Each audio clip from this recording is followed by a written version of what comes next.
Welcome back on this glorious and amazing day where the sun shines so nicely right above the clouds. What is the ninth reason why the innate power within us to be happy, joyous, and have that tranquil feeling within us is shut down, suppressed, and does not work? And the ninth reason is when parents make decisions for us. There is a large group of parents that make too many decisions for us. Now, some children even want it because they got used to it, and it feels in a way safer if adults make decisions for them. I could create an entire series of how it works, at what age, how much to back down, what decisions should they make, what decisions obviously should they not make. But that's not what this clip is about. It's just very general that parents, as their children grow up, make lots of decisions for them. And those decision making, what it does simultaneously to the brain, it basically tells them, you are not you. You don't really know what clothing to wear. You don't know what colors to choose.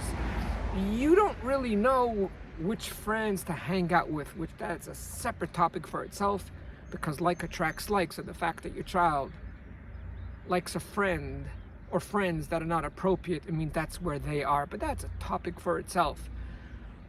Choosing for our children does horrific damage to our children, and we just need to hear the voices of the child of, let me be me. Just let me be me. I have parents complaining to me when their children are in their 20s, 30s, or even 40s, and they say, I am so hurt. My child is so smart, he's so intelligent, he's a computer engineer, you name it, the qualities that they have, but yet they can't make a decision regarding of how to buy a car, how to meet someone, and so on and so forth. And the moment I hear that, I already know the entire childhood.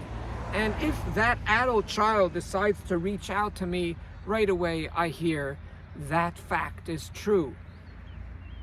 Making decisions for children, to many parents, feels like something very responsible. Making the right decision, teaching the child right from wrong, but the contrary is too. Let me just touch upon one example, which two poisons could be infused in a child's body. When the child says, I want to wear so-and-so, not only we don't allow them to choose their colors, but we tell them this doesn't look good. We also sometimes add, but kids in your class are going to laugh at you. So not only did we make the decision for them, but we as well tell them that your feelings, your identity with this color, your identity with this contrast of colors, your identity with this interesting colors doesn't matter.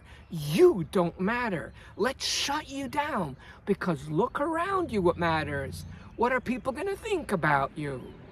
Children in your class are going to laugh about you. If anything, the contrary.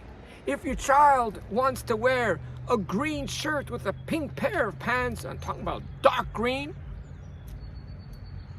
you could actually tell them, so you like the dark green shirt with the pink pants. Guess what? We're going to wear it. I would even add, I would say, by the way, these are the colors you like. I'm telling you right now, when you go into the world, people like different colors. People like different combination of colors. People like the styles that are in now. Because the styles that we went crazy, that you were the cool person 4 years ago, now you're the nab. You're the outcast. You don't belong anymore. So it's a few people in Hollywood or wherever that decide what the style should be, and that becomes holy, that becomes in. I would take that opportunity to, on the contrary, to nurture my child and say, look, you're wearing, your top is going to be dark green, your bottom pink, let's put it on, we're gonna go to school. I just wanna let you know, my dear, lovely, darling child, people have different tastes in clothing. People just wanna wear what's in style, or what they're gonna see on the flyers or in the magazines, or what they like. So it's okay. People are gonna laugh because what they're basically saying, that's not my taste. But if this is your taste, go for it. You give them that confidence that they are themselves, and they'll learn, they'll evolve. As years go on, they might change their colors. And besides, we won't get into it now, but that could be a series for itself as well, that colors have a very, very deep meaning.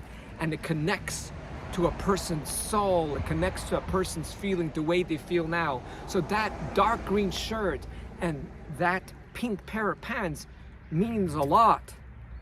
But yet, no, not only do we make the decisions for the child, which basically tells them, or tells programs the amygdala, that you can't rely on you, let's shut you down. I'm older, I'm smarter, I am your parent. I will tell you what color to wear, plus you wear that to school, everyone's gonna laugh at you. So now you introduce them to a new poison that their feelings and their personality and their DNA doesn't really matter. You gotta make sure that everyone around you in the world likes you. And to those people that are concerned about if people do like them or don't like them, or like to impress others, those are the people that are always deeply depressed. And the very few that were taught that they do belong and they have their personal DNA and they should follow it as long as they're not hurting anyone. You see, if you have a desire or a color to wear and that will really hurt someone or rub people the wrong way, that's something else. If you're gonna want to wear an emblem or something that will really offend other people because it's connected to brutality, it's connected to torture, it's connected to horrific things, that's something else. But we're talking about colors that does not hurt anyone. And if your child wants it, let him or her make the decisions. Before I sign off, I just have a little question. Why do the majority of parents make the decision for their children? And there's a few answers. There's two answers I can think of now. Join me next week and we will find out. It's interesting, the whys behind the behavior. The whys behind the behavior. Thanks for joining me and have yourself a wonderful day and delightful day. And always remember, you are way greater than you think you are.